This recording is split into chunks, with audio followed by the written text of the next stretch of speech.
Hi, my name's Darren, welcome to my workshop. Okay, now something I've been thinking of getting for some time is a trim router, and that's because I want to do things like lettering and just small work where you need a small light handheld router rather than a big full size one, not so much for trimming laminate. So I looked around. I was going to buy the Festool, but I thought for the amount of time I use it, it's overpriced, and also it didn't have a battery. I wanted one with a battery, so done it again. I've bought another Ryobi. So I've got this one here. Ta-da! It's the R18 TR2-0 Ryobi 1 Plus battery trim router. Okay, there's only one speed on this fella. It says on the back what it is, 2,900 RPM. There's no variable speed like on larger routers, and it only takes one size of bit, and that's the small 1/4 inch bit. But it's a capable little unit. Let's take a look at it. So in the box you get the router itself without a battery, a set of instructions, a straight router bit, 1/4 inch shank, or I think it's 6.35 millimeters, and a spanner for undoing the collet to take router bits out. Now, to remove the router bit from the collet, the unit has a little press button to hold the collet in place. Just there, you can see that. And then you use the spanner obviously in this little window to undo the collet. Now, it's a bit of a narrow space to work in. I'm used to a bit more space on larger routers, but then this is a tiny little router. The height adjustment on the router is simple but quite effective. So for coarse adjust, all we do is we release this lever, press this little button here at the side, or it's another lever, and just slide it to the height we want and let it go. There is a little scale on the side, little metric centimetre scale, to show you the amount of deflection. So you move it to where you want, you drop it in, this little threaded portion captures in with the rod there, threaded rod, and that's it, and you can lock it back in place. That's your coarse adjuster done. There we go, and then up the top we've got fine adjustment. So once it's clamped in place, of course, the threaded rod will run against the thread in this little captive piece here and adjust the height of the base. So if I turn that so as you can see the scale, and get that in the light, you'll be able to see that it does in fact adjust it up. And you can adjust it a fair distance this way as well, but of course it takes a lot longer, so that's why we have the coarse adjust. Okay, the on-off switch for the unit is around the back here. You can see that obviously.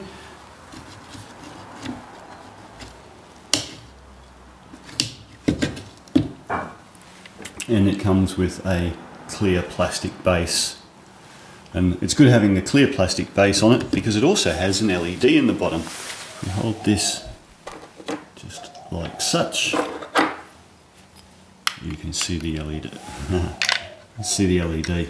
Now there's no way to connect dust extraction to this at this point in time. You'd have to make a modification to do that, so maybe.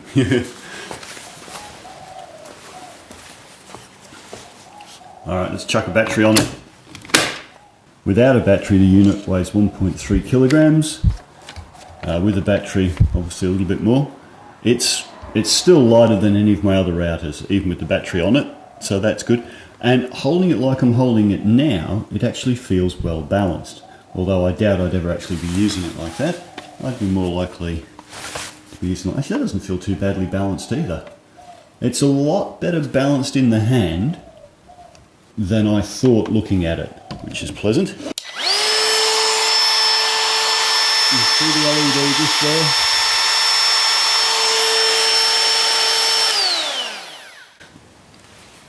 Now, that's a cute little base and all, but it's not going to do everything I want it to do.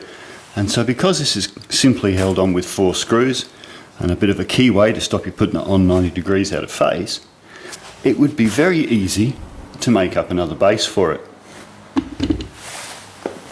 So that's what I've done. I've made up a little offset base here.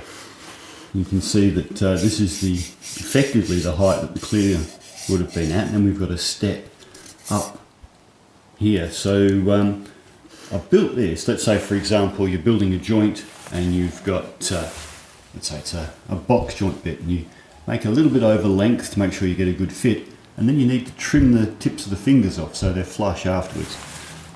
That's what this jig will do. And to prove or to show how, I've just knocked up a couple of little dowels in a piece of wood, and you can see that those dowels are still protruding slightly from the surface of the wood. And so what I'm going to do is I'll show you what this base does to trim those down flush with the surface here.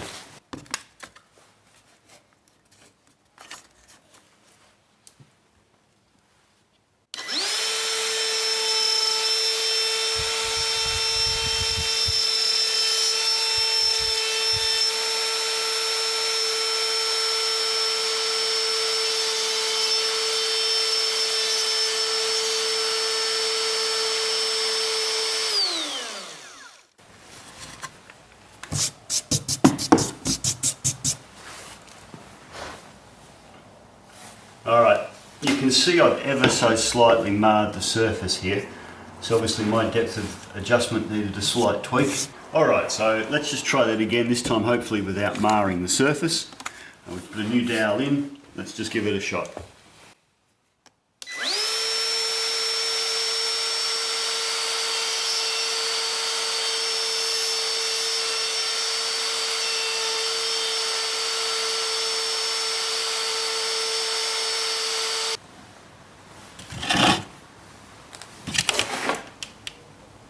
So there you go, that gives you an idea of what that base is for. So I'll make that base available on Thingiverse. Now if you don't have a 3D printer, you could easily build one of these yourself out of a couple of pieces of plywood or a couple of pieces of acrylic, just stacked together and glued, drilled and countersunk and screwed to the bottom of the unit. So yeah, you don't need a 3D printer to make one of these. But yeah, if you've got a 3D printer, I'll pop this up on Thingiverse and you'll be able to download it. And that'll fit the Ryobi trimmer router. Alright, so that's been a look at the RT18 TR2 cordless trimmer router from Ryobi and an extra little base for it. So I'll just rehash the specs on the back of the box for you just in case you're wondering. It's 18 volt, obviously, uses the 1+ battery system. Its no load speed is 29,000 RPM, no variable speed adjustment. Depth adjustment in stages 0 to 1.6 millimeter. It's obviously referring to the calibrations on the fine adjuster.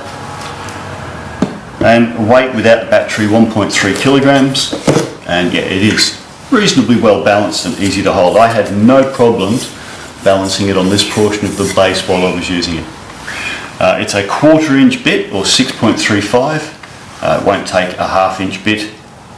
LED on the bottom. And that's it. So hopefully that's been of some use to you. I'll catch you in the next one. Have a great day.